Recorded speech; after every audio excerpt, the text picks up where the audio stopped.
बिस्मिल्लाहिर्रहमानिर्रहीम, अस्सलाम वालेकुम। आपको कहा था कि हकीकत टीवी ने आपको रिपोर्ट पेश की और उसके बाद आपको ये बताया कि प्राइम मिनिस्टर इमरान खान आपको अनकरीब वज़रा दूसरे तमाम ये बात कहते नज़र आएंगे कि इंडिया कोई हमला करने जा रहा। आपने देखा प्राइम मिनिस्टर ने कहा, इवन के शाह महमूद कुरैशी ने कहा, प्राइम मिनिस्टर ने तो यहाँ तक बात की कि पाकिस्तान के अंदर तक भी हमला करने की इंडिया तैयारी कर रहा है। अब सूरत हाल जो अब इंटेलिजेंस इदारों को मौसूल हो रही है वो बड़ी ख़तरनाक है कि इंडिया कोई प्लान कर रहा है और पॉसिबिलिटी है।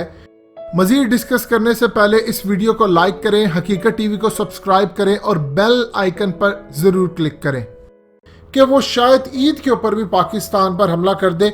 ईद उल फितर के ऊपर भी ये हो सकती है और ईद उल अजहा के ऊपर भी इंडिया कोई भी हमला कर सकता है पाकिस्तान पर, चाहे कोई जाली हमला या कुछ भी हो सकता है। ये असल में मॉडल है इसराइली मॉडल।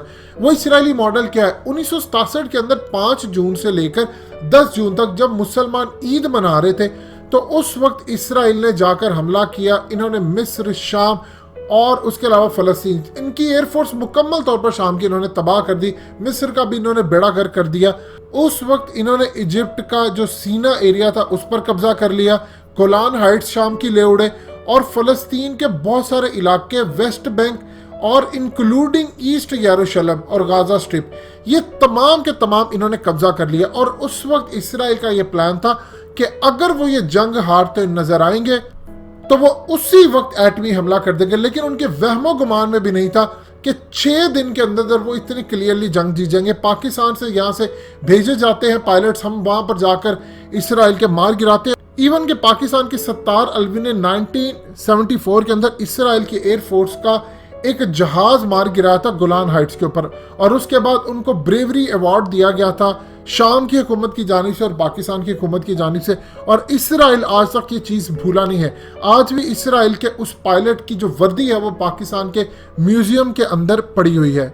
असल में ईद पर इन्होंने हमला किया था और एग्जैक्टली अब जो सूरत हाल सामने आ रही है कि इंडिया ईद पर हमला कर सकता है और ये दोनों ईदों पर किसी वक्त भी हो सकता है। या तो ईद उल फितर पर हो सकता है या उसके अलावा ईद उल अज़हा पर।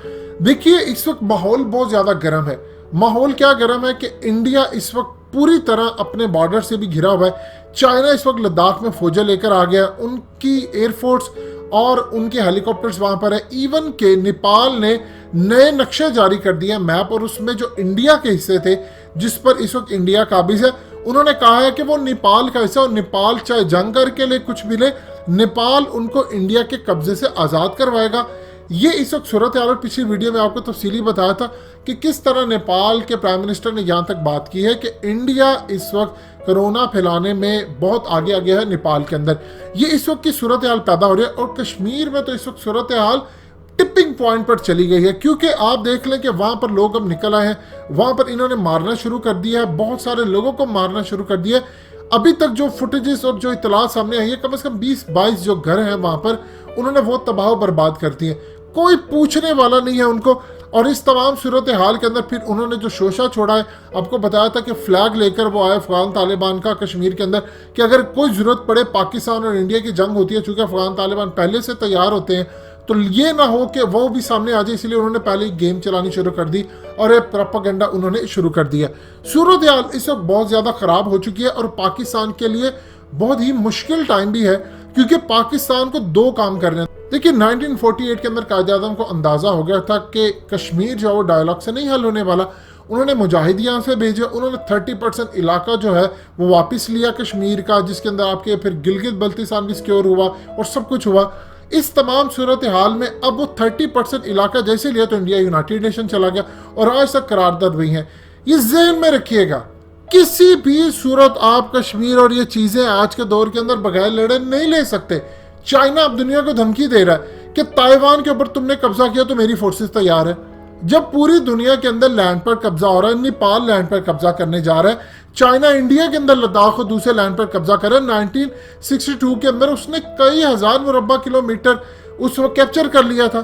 तो इस तमाम सूरत हाल में आपको ये जहन में रखना पड़ेगा कि पाकिस्तान को भी अगर इंडिया के अंदर कश्मीर या तमाम मामला करने हैं तो हमें फौजें उतारनी पड़ेंगी। हमारे पास कोई दूसरा रास्ता नहीं है। आप उतारेंगे तो पूरी दुनिया के मुजाहिद आपके साथ लड़ने के लिए आएंगे और नेमतुल्लाह शाह की वो पेशन भी पूरी होगी।